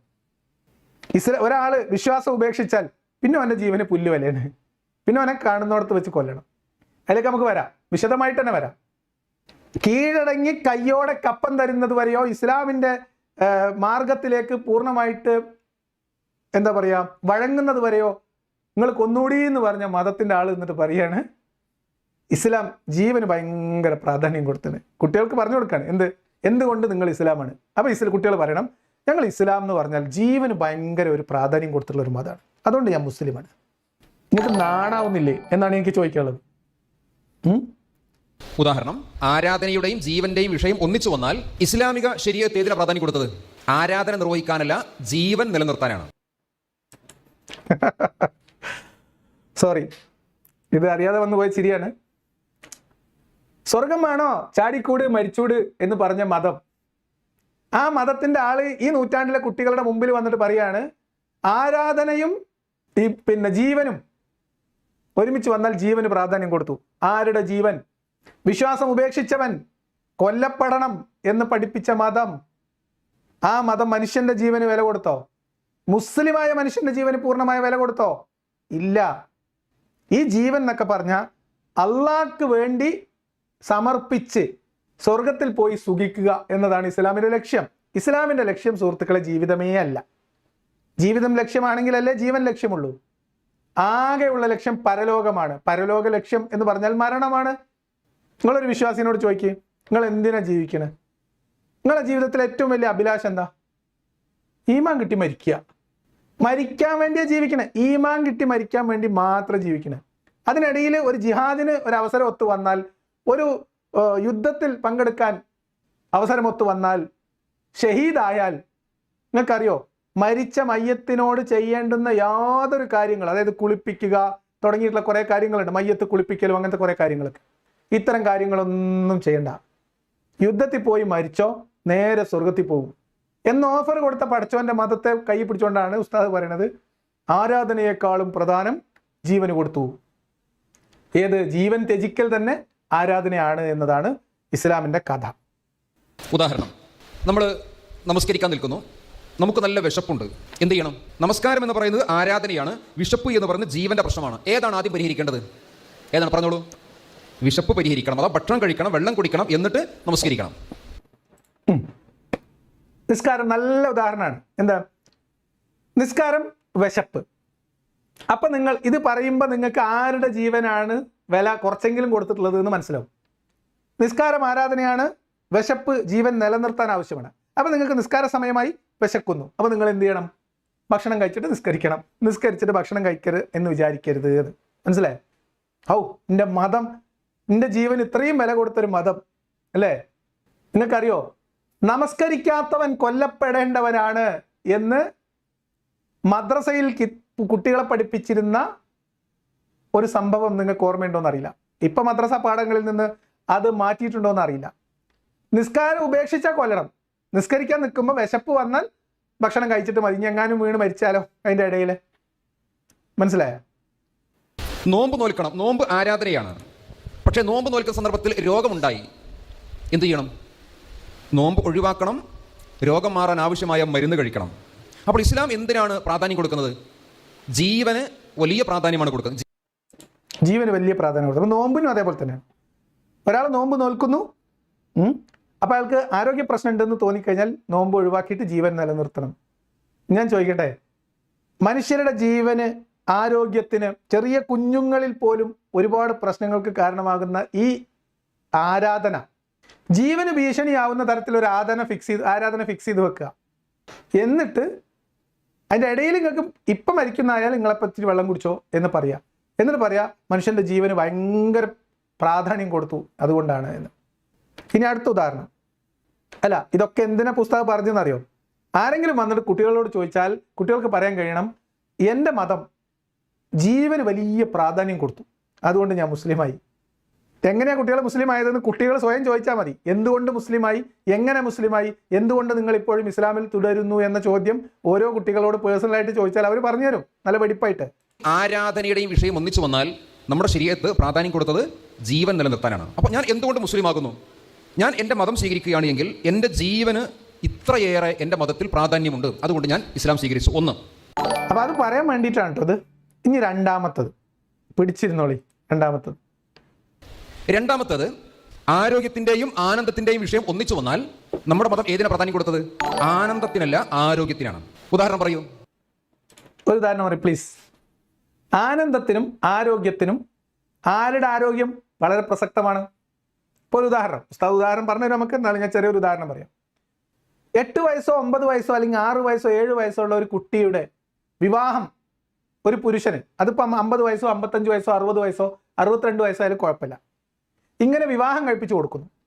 ഇതിലൊരു ആസ്വാദനമുണ്ട്. ആസ്വാദനത്തിന് വേണ്ടിയാണ് വിവാഹം എന്ന് ഇസ്ലാമിലുണ്ട്. ഈ ശൈശവ വിവാഹം കഴിക്കുന്നതിൽ പോലും ആസ്വാദനത്തിന്റെ സാധ്യതകൾ എത്രയാണെന്ന് പണ്ഡിതന്മാർ കൂലങ്കശമായി ചർച്ച ചെയ്യുകയും ഫിഖ്ഹിന്റെ ഗ്രന്ഥങ്ങളിൽ ഏതുവരെ ആകാമെന്ന് എഴുതി വെക്കുകയും ചെയ്തിട്ടുണ്ട്. അപ്പൊ ആസ്വാദനവും ആരോഗ്യവും ഒരുമിച്ച് വന്നു. ആരുടെ ആസ്വാദനം, ആരുടെ ആരോഗ്യം? മുസ്ലിമായ ഒരു ചെറിയ പെൺകുട്ടിയുടെ, പിഞ്ചു ബാലികയുടെ ആരോഗ്യവും ഒരു പടുകളവനായ വിശ്വാസിയായ പുരുഷന്റെ ആസ്വാദനവും ഒരുമിച്ച് വന്നു. ഏതിന് പ്രാധാന്യം കൊടുക്കണം? ഇവിടെ നമുക്ക് ഇസ്ലാമിലെ ഹറാമുകൾ മനസ്സിലാക്കാം. പലരും പറയും, യുക്തിവാദികൾ, നിരീശ്വരവാദികൾ, നാസ്തികന്മാരൊക്കെ പറയും, എന്തു മതം, കുറെ ഹറാമ്, അത് ചെയ്യരുത്, ഇത് ചെയ്യരുത്, അങ്ങോട്ട് പോകരുത്, ഇങ്ങോട്ട് പോകരുത്, ഇങ്ങനെ കുറേ വിലക്കുകളാണ് നിങ്ങളുടെ മതത്തിലുള്ളത്. മനുഷ്യന്റെ എല്ലാ സ്വാതന്ത്ര്യം കെടുത്തുന്നതാണ് നിങ്ങളുടെ മതം. അതുകൊണ്ട് നമുക്ക് മതമൊക്കെ ഒഴിവാക്കാം, ഹറാമുള്ള മതമൊന്നും വേണ്ടെന്നാണ് ഇവർ പറയുക. ആര് പറയാ? മതങ്ങളിൽ വിലക്കുകളുണ്ട് എന്നതുകൊണ്ടാണോ ഇസ്ലാം വിമർശിക്കപ്പെടുന്നത്? വിവരക്കേടൊക്കെ ഇതുപോലെ വിളിച്ചു പറയാം. വിവരക്കേടൊന്നുമല്ല, എല്ലാം അറിയാവുന്ന നല്ല ശുദ്ധമായ കൃത്യമായിട്ട് പ്ലാൻ ചെയ്ത് നടപ്പിലാക്കുന്ന ഒരു ബ്രെയിൻ വാഷിംഗ് സെഷനാണ് അവിടെ നടക്കുന്നത്. കുട്ടികളെ ഭയത്തിനടിമപ്പെടുത്തി ചിന്തയെ മുരടിപ്പിച്ച് നിർത്താനും ഭയപ്പെടുത്തി മതത്തിന് കീഴ്പ്പെടുത്താനുള്ള തീവ്രമായ ശ്രമം അല്ലേ? അതല്ലാതെ ഇദ്ദേഹം പറഞ്ഞതാണോ അതിന് ശരി? ഇനി അദ്ദേഹം പറയട്ടെ, കംപ്ലീറ്റ് ചെയ്യട്ടെ. യഥാർത്ഥത്തിൽ എന്തിനാണ് അള്ളാഹു ഹറാമുകൾ നിശ്ചയിച്ചത്? അതിന്റെ ഉത്തരമാണ് നമ്മുടെ ആരോഗ്യവും ആനന്ദവും ഒന്നിച്ചു വന്നാൽ ആരോഗ്യത്തിന് പ്രാധാന്യം. ഒരു ഹറാമായ ഏതെങ്കിലും ഒരു കാര്യം പറയൂ നിങ്ങൾ. രണ്ടെണ്ണം പറയാം, ഒരെണ്ണം പോട്ടെ, രണ്ടെണ്ണം പറയാം. ഒന്ന് ദത്ത് ഹറാമാണ്. ദത്തു സമ്പ്രദായം ഇസ്ലാമിൽ നിഷിദ്ധമാണ്. ഇസ്ലാം ഹറാമ് തീരുമാനിക്കുന്നത് മുഴുവനായിട്ടും ആരോഗ്യത്തെ സംരക്ഷിക്കുന്നതിനാണ് കേട്ടോ. അപ്പൊ നിങ്ങളോട് ചില കാര്യങ്ങൾ ചെയ്യരുതെന്ന് പറഞ്ഞു. അപ്പൊ നിങ്ങൾ വിചാരിക്കും ദത്ത് എന്ന് പറയുന്നത് ഒരു ആക്ടിവിറ്റി അല്ലല്ലോ, അത് വേറെ ഒരു സാമൂഹികമായിട്ടുള്ള ഒരു നിയമമാണല്ലോ. വേറൊരു ഹറാമായിട്ടുള്ള കാര്യങ്ങൾ പറയൂ എന്ന് പറഞ്ഞാൽ അടിമഭോഗം എന്ന് പറയാൻ പറ്റുമോ നമുക്ക്? അടിമകളെ ചൂഷണം ചെയ്യൽ, പീഡിപ്പിക്കൽ എന്ന് പറയാൻ പറ്റുമോ? ഇല്ല. കാരണം അത് ഇസ്ലാമിൽ ഹറാമല്ല. എന്നാലും ഇസ്ലാമിൽ ഹറാമാക്കിയിട്ടുള്ള ഒരു സാധനം മനുഷ്യർ സ്വാഭാവികമായിട്ട് ആസ്വാദനത്തിന് ഉപയോഗിക്കുന്ന, എന്നാൽ ഇസ്ലാമിൽ ഹറാമായിട്ടുള്ള ഒരു ഉദാഹരണം, അതാവുമ്പോൾ ഉസ്താദിന് പറഞ്ഞു പോകാൻ എളുപ്പമുണ്ടാവും. കുട്ടികളൊന്ന് പറഞ്ഞു കൊടുക്കി. ഹറാമായ, നിഷിദ്ധമായ, ചെയ്യാൻ പാടില്ലാത്തൊരു കാര്യം പറയൂ. യെസ്, ഏതാണ്? മദ്യപാനം പാടില്ല, ലഹരി ഉപയോഗിക്കാൻ പാടില്ല. നമുക്ക് പരിശോധിക്കാം. മദ്യം കഴിക്കുന്ന ഒരു വ്യക്തിക്ക് ആനന്ദം ഉണ്ടാവുമല്ലോ, ഉണ്ടാവും. പക്ഷെ ആ ആനന്ദം കഴിഞ്ഞാൽ അദ്ദേഹത്തിന് ഉണ്ടാകുന്ന എന്താണ്? രോഗമാണോ ആരോഗ്യമാണോ? രോഗമാണ്. അദ്ദേഹത്തിൻ്റെ ശരീരത്തിലെ എല്ലാ അവയവങ്ങളും കേടുവരുന്നു. കിഡ്നി കേടുവരുന്നു, ലിവർ കേടുവരുന്നു, ലെൻസ് കേടുവരുന്നു, ഹാർട്ട് കേടുവരുന്നു, എല്ലാം കേടുവരുന്നു. അപ്പം ഇസ്ലാമിൽ ആരോഗ്യത്തിൻ്റെയും ആനന്ദത്തിൻ്റെയും വിഷയം ഒന്നിച്ചു വന്നാൽ ആരോഗ്യ സംരക്ഷണത്തിന് പ്രാധാന്യം കൊടുത്തതുകൊണ്ട് ഇസ്ലാം പറഞ്ഞു നിങ്ങൾ മദ്യം കഴിക്കാൻ പാടില്ല, ഹറാമുകൾ ചെയ്യാൻ പാടില്ല. ആരോഗ്യത്തിൻ്റെയും ആനന്ദത്തിൻ്റെയും കാര്യം ഒന്നിച്ചു വന്നപ്പം ആരോഗ്യത്തിന് പ്രാധാന്യം കൊടുത്തുകൊണ്ടാണ് പോലും ഇസ്ലാമിൽ മദ്യം നിഷിദ്ധമാക്കിയത്. ഇതെന്തായാലും ഒരു പുതിയ അറിവാണ്. ആ അറിവിന് നന്ദി. പക്ഷെ എല്ലാ സ്ഥലത്തും ആസ്വാദനവും ആരോഗ്യവും ഒരുമിച്ച് പരിഗണിക്കുമ്പോൾ ആരോഗ്യത്തിന് പ്രാധാന്യം കൊടുത്തിട്ടുണ്ടോ? ഇല്ല. കാരണം ഈ അടുത്ത കാലത്ത് മൗലിയർ പറയുകയും വിവാദമാവുകയും ചെയ്ത ഒരു പ്രസംഗമാണ്, പൂർണ്ണ ഗർഭിണിയായിരിക്കെ പ്രസവപ്പലകിലേക്ക് കയറി നിൽക്കുന്ന സമയത്താണ് ഭർത്താവ് വന്നിട്ട് ആസ്വാദനത്തിന് അനുവാദം ചോദിക്കുന്നതെങ്കിലും അത് വഴങ്ങിക്കൊടുക്കൽ ഭാര്യയുടെ ബാധ്യതയാണ്. അപ്പൊ ഇവിടെ ഞാൻ നേരത്തെ പറഞ്ഞ ആരുടെ ആസ്വാദനം, ആരുടെ ആരോഗ്യം എന്നത് വളരെ പ്രസക്തമാണ് അല്ലേ? ഇനി മദ്യത്തിലേക്ക് സ്പെസിഫിക് ആയിട്ട് വരാം. അദ്ദേഹം വളരെ ഗുരുതരമായ ചില ആരോപണങ്ങളൊക്കെ അതായത് പച്ച നുണകൾ ഇവിടെ പറയാൻ ശ്രമിക്കുന്നുണ്ട്. ഒന്ന് കേട്ടോക്കാം. അപ്പോൾ നമ്മുടെ മതത്തിൽ നമ്മുടെ ആരോഗ്യത്തിന്, നമ്മുടെ ശരീരത്തിലെ ഓരോ ചെറിയ അവയവങ്ങളുടെ ആരോഗ്യത്തിന് പോലും വളരെ പ്രാധാന്യമാണ് കൊടുത്തത്. എന്നാൽ നമ്മൾ ഇസ്ലാം വിട്ട് നാസ്തികതയിലേക്ക് പോയി, ദൈവനിഷേധത്തിലേക്ക് പോയി, ലിബറലിസത്തിലേക്ക് പോയി. അവിടെ മദ്യം കഴിക്കാൻ പാടില്ല എന്ന വിധിയുണ്ടോ? ഇല്ല. അവിടെ ഹറാമുകളില്ല. ഇഷ്ടമുള്ളവർക്ക് കഴിക്കാം, ഇഷ്ടമുള്ളവർക്ക് ലഹരി ഉപയോഗിക്കാം. എന്താ അതിൻ്റെ അർത്ഥം? അവിടെ മനുഷ്യൻ്റെ ഇച്ഛകൾക്ക് മാത്രമാണ്, മനുഷ്യൻ്റെ ചില ആഗ്രഹങ്ങൾക്ക് മാത്രമാണ് പ്രാധാന്യം. അവിടെ ആരോഗ്യത്തിന് പ്രാധാന്യമില്ല. അതെ, അപ്പൊ ഇസ്ലാം ഇങ്ങനെയാണ്. ഇച്ഛകൾക്കല്ല പ്രാധാന്യം, ആരോഗ്യത്തിനാണ്. അത് നമ്മൾ ഇന്നലെ ഇച്ഛകൾക്ക് യാതൊരു പ്രാധാന്യം ഇല്ലാത്തൊരു മതനിയമവും പ്രവാചകനെയും പൂർണ്ണമായി പരിചയപ്പെടുത്തി തന്നിട്ടുണ്ട് എം അക്ബർ. അതുകൊണ്ട് ഇനി നമുക്ക് അതിൽ സംശയമൊന്നുമില്ല. ഇസ്ലാമിൽ ഈ ഇച്ഛകൾക്കും ആസ്വാദനങ്ങൾക്കും യാതൊരു പ്രസക്തിയില്ല. വെറും ആരോഗ്യം, ജീവൻ. ഇതാണ് ഇസ്ലാമിൽ പ്രധാനമായിട്ട് നോക്കുന്ന രണ്ട് കാര്യങ്ങൾ. ആരോഗ്യം, ജീവൻ നിലനിർത്താം. ഇതാണ് പ്രധാനമായിട്ട് ഇസ്ലാം മുന്നോട്ട് വെക്കുന്നത്. അതെന്തായാലും കേൾക്കാൻ നല്ല രസമുണ്ട്. പക്ഷെ അദ്ദേഹം പറയണമെന്ന് വെച്ചാൽ ഇസ്ലാം അങ്ങോട്ട് ഉപേക്ഷിച്ചാൽ പിന്നെ നിങ്ങൾക്ക് ആരോഗ്യത്തിനും പരിരക്ഷയില്ല, ജീവനും സുരക്ഷിതത്വമില്ല. ഇസ്ലാമിന് ശക്തിയുള്ളിടത്താണ് ഈ പറയുന്നതെങ്കിൽ രണ്ടും ശരിയാണ്. ഇസ്ലാമിന് അധികാരമുള്ളിടത്ത്, ഇസ്ലാമിക ഭരണമുള്ളിടത്താണ് ഒരാൾ ഇസ്ലാം വിട്ട് പുറത്തു പോകുന്നെങ്കിൽ ഓൻ്റെ ആരോഗ്യത്തിന് ഒരു പരിരക്ഷ ഉണ്ടാവില്ല, ഓൻ്റെ ജീവന് ഒരു ഗ്യാരണ്ടി ഉണ്ടാവില്ല. അത് ഉസ്താദ് പറഞ്ഞത് കൃത്യം നമ്മൾ സമ്മതിച്ച് 100-ൽ 100 മാർക്ക്. പക്ഷെ സ്വതന്ത്രമായ ഒരു ഭരണവ്യവസ്ഥയുള്ള നാട്ടിൽ, ഒരു ഭരണഘടനാ ധാർമ്മികത നിലനിൽക്കുന്ന ഒരു നാട്ടിൽ, ഒരു ഭരണഘടനാ മൂല്യങ്ങളുള്ള ഒരു നാട്ടിൽ, ഒരു ജനാധിപത്യ വ്യവസ്ഥയ്ക്ക് കീഴിലാണ് ഒരാൾ ഇസ്ലാം ഉപേക്ഷിച്ച് പോകുന്നതെങ്കിൽ അത് അയാളുടെ ആരോഗ്യത്തെയോ അത് അയാളുടെ ജീവനെയോ അക്കാരണം കൊണ്ട് മാത്രം നേരിട്ട് ബാധിക്കുന്ന എന്തെങ്കിലും സാഹചര്യം ഉണ്ടോ ഉസ്താദെ? ഉണ്ടോ? ഞാൻ ഇവരുടെ ഈ വീഡിയോയുടെ താഴെ ഈ ഉസ്താദുമായിട്ട് നേരിട്ട് സംസാരിക്കാൻ ആഗ്രഹമുണ്ട് എന്ന് പറഞ്ഞ് കമന്റ് ഇട്ടിട്ട് ഏകദേശം 1 മാസത്തിലധികമായി. അതിൽ എൻ്റെ നമ്പറും ഞാൻ കൊടുത്തിരുന്നു. ഉണ്ടോ ഉസ്താദ്? ഒന്നുകൂടി കടത്തി പറയട്ടെ. അപ്പോൾ നമ്മൾ അള്ളാഹു കൽപ്പിച്ചു, മദ്യമോ നിഷിദ്ധമായ കാര്യങ്ങളോ നിങ്ങൾ ചെയ്യാൻ പാടില്ല എന്ന് കൽപ്പിക്കുമ്പോൾ ആ അള്ളാഹുവിന് ആ കൽപ്പനയിലൂടെ മനുഷ്യരോട് സ്നേഹമുള്ളത് കൊണ്ടാണ്, മനുഷ്യരുടെ ആരോഗ്യത്തിൽ താല്പര്യമുള്ളത് കൊണ്ടാണ് അങ്ങനെ കൽപ്പിച്ചത്. എന്നാൽ ഈ മതം വിട്ട് യുക്തിവാദത്തിലേക്ക് പോയാൽ അവർക്ക് മദ്യം കഴിച്ചാൽ എന്ത് പ്രശ്നം ഉണ്ടാകും? അതൊന്നും വിഷയമല്ല. ശരീരം തകർന്നാൽ, കിഡ്നി അടിച്ചു പോയാൽ, ലിവർ കേടുവന്നാൽ, ക്യാൻസർ പിടിച്ചാൽ അതൊന്നും വിഷയമല്ല. അവർക്ക് മനുഷ്യൻ്റെ ഇച്ഛകൾക്ക് സ്വാതന്ത്ര്യം വേണം, മനുഷ്യൻ്റെ ആഗ്രഹങ്ങൾക്ക് സ്വാതന്ത്ര്യം വേണം, അത്രയേ ഉള്ളൂ. അതെ, അതായത് യുക്തിവാദികൾ അല്ലെങ്കിൽ ഇസ്ലാം മതം ഉപേക്ഷിച്ച് കഴിഞ്ഞാൽ പിന്നെ എന്ത് വേണേലും ചെയ്തോളി എന്നാണ് ഇത്ര നിയമം. എവിടുത്തെ നിയമം? ഏത് നിയമം? എന്തിനെക്കുറിച്ച് അയാൾ പറയണത്? സ്വതന്ത്ര ചിന്തയിലോ അല്ലെങ്കിൽ ശാസ്ത്രബോധത്തിലൂന്നിയ ഒരു ജീവിത പദ്ധതിയിലോ മനുഷ്യൻ ആസ്വാദനത്തിന് മാത്രം പ്രസക്തിയുള്ളൂ, ആരോഗ്യത്തിന് യാതൊരു പ്രസക്തിയില്ല എന്ന മണ്ടത്തരം, അങ്ങനെ പറയുന്നത് മോശമാണെന്നറിയാം. അതുകൊണ്ട് ഇങ്ങനത്തെ വിടാമോ ഉസ്താദെ? അങ്ങനെ ചോദിക്കാലോ. അങ്ങോട്ട് വിടുക ആണോ? ഇസ്ലാമാണ് ഉപേക്ഷിച്ചാൽ പിന്നെ ഫുള്ള് കള്ളുടി തുടങ്ങും. എന്താണ്? മയക്കുമരുന്ന്, കഞ്ചാവ്, ഇങ്ങനെ തുടങ്ങും. ഇസ്ലാമായിട്ട് വിട്ടാൽ പിന്നെ ബാക്കി തന്നെ. അപ്പം അങ്ങനെയാണെങ്കിൽ ഉസ്താദെ, ഇസ്ലാമിൽ നിൽക്കുന്ന ഒരാൾ ഇതൊന്നും ചെയ്യണില്ല? ചെയ്യുന്നുണ്ടോ? ഉണ്ടോ? മലപ്പുറത്തൊന്നും ബിവറേജസ് ഇല്ല, കോഴിക്കോടില്ല, മുസ്ലിങ്ങൾ തിങ്ങിപ്പാർക്കുന്നിടങ്ങളിൽ ബിവറേജസിലും കള്ളുഷാപ്പിലും ആളില്ല. എന്താണ് ഉസ്താദെ ഇതിലെ കോമഡി? അതൊന്നല്ല. മദ്യപിക്കരുത്, മദ്യം അല്ലെങ്കിൽ ലഹരി പദാർത്ഥങ്ങൾ അനുവദനീയമല്ല, അത് നിഷിദ്ധമാണ്. നിഷിദ്ധമാണെന്ന് നേരിട്ടൊരു വാചകം ഉണ്ടോയെന്ന് വെച്ചാൽ ബുദ്ധിമുട്ടാണ് കണ്ടെത്താൻ. ഇനി പോട്ടെ, അത് നിരുത്സാഹപ്പെടുത്തി അത് നിരോധിച്ചു എന്നതിന് ഇസ്ലാം പറഞ്ഞ കാരണം അത് നിങ്ങൾക്ക് ആരോഗ്യത്തിന് നല്ലതല്ല എന്നാ ആണ്.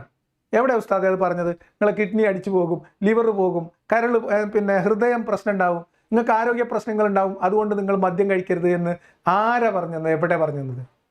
മദ്യത്തെക്കുറിച്ച് ഖുർആൻ ആദ്യം പറഞ്ഞ എന്താ? അതിൽ കുറച്ച് നല്ലതുണ്ട്, കുറച്ച് ചീത്തയുണ്ട്, വേണ്ടവർ കുടിക്കുകയും വേണ്ടാത്തവർ കുടിക്കണ്ട എന്ന നിലപാടായിരുന്നു ഖുർആനിന് അല്ലെങ്കിൽ ഇസ്ലാമിന് ആദ്യം. പിന്നെ പറഞ്ഞു, നിങ്ങൾ നിസ്കരിക്കുമ്പോൾ വരണ്ട, നിങ്ങൾക്ക് നിസ്കരിക്കുമ്പോൾ കള്ളുടിച്ചിട്ട് പള്ളിയിൽ വരല്ല കേട്ടോ, അത് ശരിയാവണില്ല. എന്താ കാര്യം? ഖുലിയായുൽ കാഫിറൂൻ സൂറത്ത് ഓതി ഇമാമ് നിസ്കരിക്കുക. അപ്പോൾ ഇമാം ഇച്ചിരി വിട്ടിട്ടുണ്ട്. ഇത് എത്ര ഓതിയിട്ടും തിരിച്ചും മറിച്ചും ഇതിങ്ങനെ ഓതിക്കൊണ്ടിരിക്കുകയാണ്. ഖുലിയായുൽ കാഫിറൂൻ ഇത് തീരുന്നില്ല. ആ ഖുർആൻ സൂക്തം അറിയാവുന്ന ആളുകൾക്ക് ആ കാര്യം മനസ്സിലായിട്ടുണ്ടാവും. അപ്പം അങ്ങനെ ഇത് അലമ്പായി, നിസ്കാരക്കൈയും അലമ്പായപ്പോൾ അള്ളാഹ് ആയത്തിറക്കി, എന്ത്? കള്ളുടിച്ചാണ് നിങ്ങൾ പള്ളിയിൽ കയറലി, കുടിക്കലൊക്കെ വീട്ടിൽ നിന്ന് തീർത്തിട്ട് വന്നോളണം, കള്ളു കുടിച്ചുകൊണ്ട് പള്ളിയിൽ കയറണ്ട എന്നായി. അതും കഴിഞ്ഞിട്ട് ഇത് പൂർണ്ണമായി നിരോധിച്ചു. എന്താ അതിൻ്റെ കാരണം?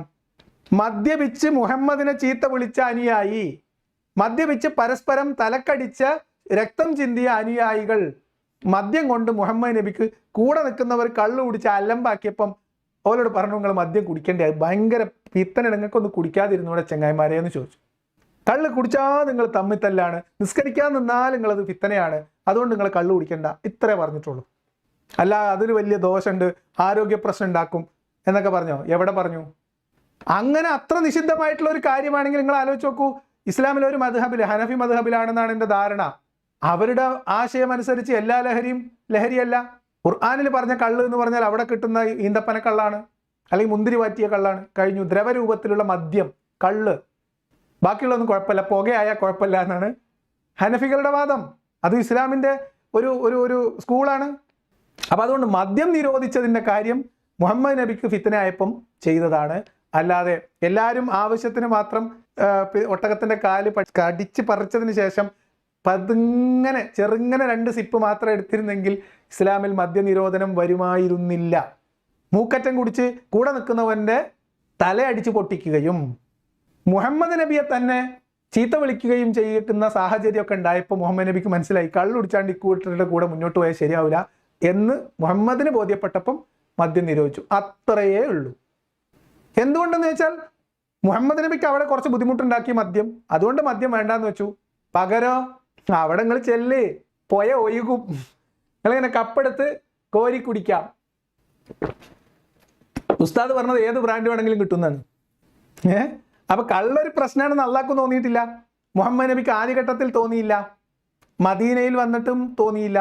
പിന്നെ അത്യാവശ്യം യുദ്ധം ജയിക്കുകയും സമ്പത്തും സ്ത്രീകളും കൈവരികയും അതിനെ ചൊല്ലിയുള്ള തർക്കം ഉണ്ടാവുകയും അധികാരത്തിൻ്റെ ഹുങ്ക് വരികയൊക്കെ ചെയ്തപ്പോൾ അണികൾക്കിടയിൽ വൈകുന്നേരങ്ങളിൽ കള്ളുകുടിയും കശപിശയും തമ്മിൽ തല്ലും ഒരു തൊല്ലയായപ്പോൾ മുഹമ്മദ് കുടികാരന്മാരെ കൊണ്ട് സഹികെട്ട് നിർത്തിയതാണ്. അതങ്ങനെയല്ലേ വരുള്ളൂ. മുഹമ്മദ് നബി എന്തിനാ ആളെ കൂട്ടിയത്? കൊള്ളയടിക്കും. കൊള്ള സങ്കേതത്തിൽ മദ്യവീപ്പുണ്ടാവും, സ്വാഭാവികം, അതെല്ലായിടത്തും ഉള്ളതല്ലേ. ഇനി മുഹമ്മദിൻ്റെ കൂടെ കൂടിയപ്പോൾ അവിടെ കൂടിയതെന്നൊക്കെ പിടിവിട്ട കള്ളുകൂടിയന്മാരായിരുന്നു എന്ന് തെളിയിക്കുന്ന ഒരു ഹദീസ് ഇവർ പറഞ്ഞു നടക്കാറുണ്ട്. ഇസ്ലാമിക നിയമങ്ങളിൽ മുസ്ലിങ്ങൾ കാണിക്കുന്ന ഒരു ഉത്സാഹം കാണിക്കാൻ വേണ്ടിയിട്ട് മുഹമ്മദ് നബി മദ്യം നിരോധിച്ചപ്പം മദീനയുടെ തെരുവുകളിൽ മദ്യപ്പുഴ ഒഴുകിയെന്നാണ്. അപ്പം പ്രദേശത്തുള്ള മദ്യം മുഴുവൻ മുഹമ്മദിൻ്റെ അനുയായികളുടെ വീട്ടിൽ ബാരലിൽ സൂക്ഷിച്ചിരിക്കുകയാണ് അല്ലേ. ഇതൊക്കെ നമ്മളോട് പറയാതെ പറയുന്ന കുറേ കഥകളുണ്ട്. ഞാൻ പിന്നെ അതിനകത്തേക്ക് കൂടുതലായിട്ട് പോകുന്നില്ല. എന്തായാലും അള്ളാഹിൻ്റെ ഒരു കരുതൽ വല്ലാത്തൊരു കരുതലാണ് നമ്മൾ ആരോഗ്യത്തെ ചൊല്ലി. മൂന്നാമത്തത്, അപ്പോൾ നമ്മൾ പറയണം, നിങ്ങളുടെ ഒരു യുക്തിവാദ പ്രസ്ഥാനത്തിൽ ഒരാൾ വന്ന് നിങ്ങളെ യുക്തിവാദ പ്രസ്ഥാനത്തിൽ ക്ഷണിക്കുമ്പോൾ അയാളുടെ നോ പറഞ്ഞു, ഞാൻ അതിലേക്ക് വരുന്നില്ല. എന്ത് കാരണം എന്താണ്? ഞാൻ ഇസ്ലാമിൽ നിൽക്കുമ്പോൾ ഒന്ന് എൻ്റെ ജീവൻ സുരക്ഷിതമാണ്, രണ്ടാമത്തത് എൻ്റെ ആരോഗ്യവും സുരക്ഷിതമാണ്. എൻ്റെ ജീവനും ആരോഗ്യവും ഒക്കെ സുരക്ഷിതമായി നിലനിർത്താനാണ് ഈ പറയുന്ന വിധികൾ, നിയമങ്ങൾ എന്നോട് എൻ്റെ നാഥൻ പറഞ്ഞത്. ഇതും ഒഴിവാക്കി നിങ്ങളുടെ പ്രസ്ഥാനത്തിലേക്ക് വന്നു കഴിഞ്ഞാൽ അവിടെ ആരോഗ്യ സംരക്ഷണവുമില്ല, ജീവനും പ്രത്യേകിച്ചൊരു പരിചരണവുമില്ല. കേവലം ദേഹേച്ഛകൾ, ഇഷ്ടങ്ങൾക്ക് മാത്രമേ അവിടെ സ്ഥാനമുള്ളൂ. ഇനിയിപ്പോൾ നമ്മളിനി അതിമ കൂടുതൽ പറയണ്ട, എല്ലാവർക്കും കാര്യങ്ങൾ ഏകദേശം മനസ്സിലായിട്ടുണ്ടാവും. എൻ്റെ സംശയം അതല്ല, ഈ കുട്ടികളെ, പാവം പിടിച്ച കുട്ടികളെ ഇങ്ങനെയൊക്കെ പറഞ്ഞിട്ട് വേണോ? എന്തുകൊണ്ടാണ് ഈ കുട്ടികൾ വിശ്വാസികളായത്? ആ കുട്ടികൾക്ക് അറിയില്ലേ പോലെ വാപ്പിയമ്മയും മുസ്ലിമായ ഒരു രക്ഷിതാവിന് കുട്ടി ജനിച്ചാൽ ആദ്യം ബാങ്ക് ചൊല്ലണം, ബാങ്ക് കൊടുക്കണം എന്നാണ്. ഇസ്ലാമിക നിയമം അനുസരിച്ച് കുട്ടിയെ വളർത്തൽ മാതാവിൻ്റെ ബാധ്യതയാണ് എന്നാണ്. ഇസ്ലാമിക ചിട്ടയനുസരിച്ച് കുട്ടി വളർന്നു വരുന്നില്ലെങ്കിൽ അതിന് നാളെ ശിക്ഷ കിട്ടാൻ പോകുന്നത് വാപ്പാക്കും ഉമ്മാക്കുമാണ് എന്ന് ഇസ്ലാമിൻ്റെ നിയമമാണ്.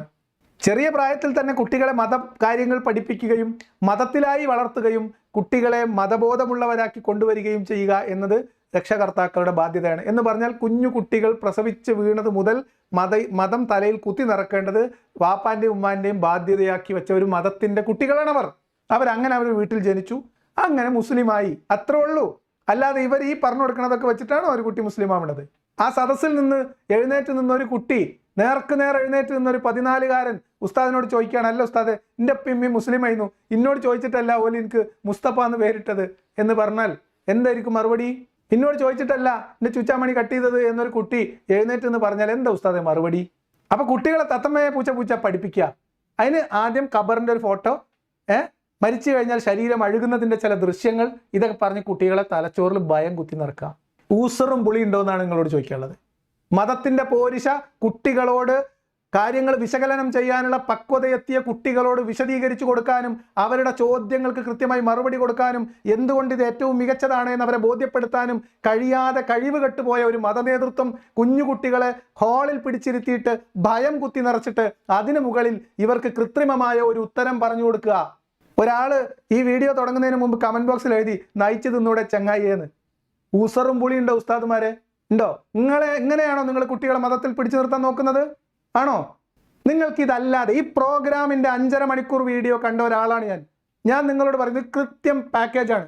സൈക്കോളജിക്കലി കുട്ടികളെ എങ്ങനെയാണ് ഈ ഭയത്തിന് അടിമപ്പെടുത്തേണ്ടതെന്നും ഏത് നിമിഷത്തിൽ ഏത് സമയത്ത് ഏത് വിഷ്വൽ കൊടുത്ത് കുട്ടികളെ മനസ്സ് പാകപ്പെടുത്തിയിട്ടാണ് കുട്ടികൾ ഇസ്ലാമിൽ നിൽക്കുന്നത് അഭിമാനമാണ് എന്ന് അവരെ കൊണ്ട് ബോധ്യപ്പെടുത്തേണ്ടത് എന്നും അവർക്ക് കൃത്രിമമായ ഉത്തരങ്ങൾ അവരുടെ അണ്ണാക്കിലേക്ക് തിരികെ കൊടുക്കേണ്ടത് എന്നും പ്ലാൻ ചെയ്തിട്ടുള്ള ഒരു പരിപാടിയാണ്. എന്നിട്ട് വലിയ കൊമ്പത്തെ ഉസ്താദുമാര് വന്നിട്ട് പറയുകയാണല്ലോ, ഇസ്ലാമിൽ നിന്ന എൻ്റെ ആരോഗ്യത്തിന് അല്ല പ്രാധാന്യം കൊടുത്താണ്, എൻ്റെ ജീവന് ഭയങ്കര സുരക്ഷിതത്താണ്, ഇസ്ലാം എന്ന് പുറത്തുപോയാൽ ഇത് രണ്ടും ഇല്ലാതാണ്. ഞാൻ എൻ്റെ ജീവിതത്തിൽ ഇന്ന് വരെ, നേരത്തെ ആൾ ചോദിച്ചാലോ 2 സിപ്പറിൽ എത്ര പെഗ്ഗാന്ന് എനിക്കറിയില്ല പൊന്നാര ചങ്ങായിമാരെ, ഞാൻ കുടിച്ചിട്ടില്ല. നിങ്ങൾ ഈ പറഞ്ഞ ഹറാമുകൾ, ദേഹേച്ഛകൾ, ഞാൻ മുഹമ്മദ് നബിയുടെ അനുചരനായിരുന്നെങ്കിലും ഒരു കാലത്ത് മുഹമ്മദ് നബിയെ പോലെ തൽപര കക്ഷിയായിരുന്നില്ല. മുഹമ്മദിന്റെ അനുചരനായ ഉമറിനെ പോലെ ഒരു കുടികാരനും ആയിരുന്നില്ല. ഞാൻ ഇപ്പോഴും കുടിക്കാറില്ല, ഞാൻ ഇപ്പോഴും വലിക്കാറില്ല. എനിക്ക് നേരത്തെ പറഞ്ഞ ദേഹേച്ഛയുടെ അസ്ക്യതയും ഇല്ല. ഞാൻ ഇസ്ലാം ഉപേക്ഷിച്ച് വർഷം എത്ര കഴിഞ്ഞു ഉസ്താദെ? എന്താ ഇതിനൊക്കെ പറയാ? ഇതൊക്കെ പോട്ടെ, നിങ്ങളിതൊക്കെ മായ്ച്ചളി, ഇതൊക്കെ വിട്ടുകളി. ഇനി വരാനുള്ളതാണ് വലുത്. എന്താണ്? ഇപ്പം 2 കാരണമായി, 4 കാരണം ഉസ്താദ് പറയും. 2 കാരണം, കുട്ടികൾ proud to B a Muslim. ആ കുട്ടികൾക്ക് തോന്നി ഇതുകൊണ്ടൊക്കെയാണല്ലേ നമ്മൾ മുസ്ലിം ആയത്, എന്നാൽ കുഴപ്പമില്ല എന്നാണ്. ഇനി ആര് വന്നാലും നമ്മൾ നോക്കിക്കോളാം ഉസ്താദെ എന്നുള്ള അവസ്ഥയിലാണോ കുട്ടികൾ? അങ്ങനെയാണെങ്കിൽ വേദിയുടെ ഇടതുവശത്തിരിക്കുന്ന പെൺകുട്ടികൾക്കായി അടുത്തത് വരികയാണ്. അടുത്ത ഉദാഹരണം, എന്തുകൊണ്ട് നിങ്ങൾ മുസ്ലിമായി, എന്തുകൊണ്ട് നിങ്ങൾക്ക് ഇസ്ലാം മതം ഉപേക്ഷിച്ചു കൊടുകൂടാ? അപ്പം 3ാമത്തെ കാരണം നിങ്ങൾക്ക് ഗസ് ചെയ്യാൻ പറ്റുന്നുണ്ടെങ്കിൽ പറയും. 3ാമത്തേത്, സ്വാതന്ത്ര്യവും സുരക്ഷയും ഒന്നിച്ചു വന്നു. ഏതൊക്കെയാ വന്നത്? സ്വാതന്ത്ര്യത്തിൻ്റെയും സുരക്ഷയുടെയും വിഷയം ഒന്നിച്ചു വന്നാൽ നമ്മുടെ മതം പ്രാധാന്യം കൊടുത്ത ഏതിനാണ്? സ്വാതന്ത്ര്യത്തിനല്ല, സുരക്ഷക്കാണ്. ഒരു ഉദാഹരണം പറയൂ. ഒരു ഉദാഹരണം പറയും. നമ്മുടെ മുമ്പിൽ ഇപ്പം സ്വാതന്ത്ര്യവും സുരക്ഷയും ഒരുമിച്ച് വന്നു. ഇസ്ലാം പ്രാധാന്യം കൊടുക്കുന്നത് സുരക്ഷയ്ക്കാണ്. ഒരു ഉദാഹരണം പറയൂ. ഒരുപാട് ഉദാഹരണങ്ങളുണ്ട്, നിങ്ങൾ ഒരു ഉദാഹരണം പറയും, ഇല്ലെങ്കിൽ ഉസ്താദ് പറയും. സ്വാതന്ത്ര്യത്തിൻ്റെയും സുരക്ഷയുടെയും വിഷയം ഒന്നിച്ചു വന്നാൽ സുരക്ഷക്കാണ് പ്രാധാന്യം, സ്വാതന്ത്ര്യത്തിനല്ല ഇസ്ലാമിൽ. ഒരു ഉദാഹരണം പറയൂ. പറയൂ. സ്വാതന്ത്ര്യത്തിന്റെയും സുരക്ഷയുടെയും വിഷയം ഒന്നിച്ചു വന്നാൽ ഇസ്ലാം പ്രാധാന്യം കൊടുക്കുന്നത് സുരക്ഷക്കാണ്, സ്വാതന്ത്ര്യത്തിനല്ല. ഒരു ഉദാഹരണം. ആ ഉദാഹരണം അറിയാവുന്ന ഒരു കമന്റിൽ എഴുത്. ഒരുപാട് ഉദാഹരണങ്ങളുണ്ട്. ഉദാഹരണം അറിയാവുന്നവർ എഴുതുക. ഇവിടെ മുതൽ നമ്മൾ ബാക്കി നാളെ പറയാം. ഇന്ന് ഒരുപാട് സമയം ദീർഘിച്ചു പോയത് കൊണ്ട് നമ്മളിതിവിടെ അവസാനിപ്പിക്കുകയാണ്. സ്വാതന്ത്ര്യവും സുരക്ഷയും ഒരുമിച്ച് വന്നാൽ ഇസ്ലാം സുരക്ഷയ്ക്ക് മുൻതൂക്കം നൽകി. കാരണം ഇത് ആൺകുട്ടികൾ ഒരു ഭാഗത്തും പെൺകുട്ടികൾ ഒരു ഭാഗത്തും ഉണ്ട്. മറകെട്ടിയിട്ടില്ല, കുറച്ച് പുരോഗമനമൊക്കെ ഉള്ള ഒരു പരിപാടിയാണ്. എങ്കിലും ഉത്തരം അറിയാവുന്നവർ കമൻറ്റിൽ എഴുതുക. ഇതിലും മികച്ച ഉദാഹരണങ്ങൾ സ്വപ്നങ്ങളിൽ മാത്രം എന്നാണ്. ആ വിഷയം തൊട്ട് 2 വിഷയം കൂടി ഉസ്താദ് പറയുന്നതാണ് പറയുന്നത്. ഇനി പറയാൻ പോകുന്ന 2 വിഷയങ്ങളും കൂടി ചേർത്ത് ഉസ്താദ് ഒരു 30 മിനിറ്റ് പറഞ്ഞിട്ടുണ്ട്. എന്തായാലും അത് വിശദമായി തന്നെ നമ്മൾ നാളെ പരിശോധിക്കും.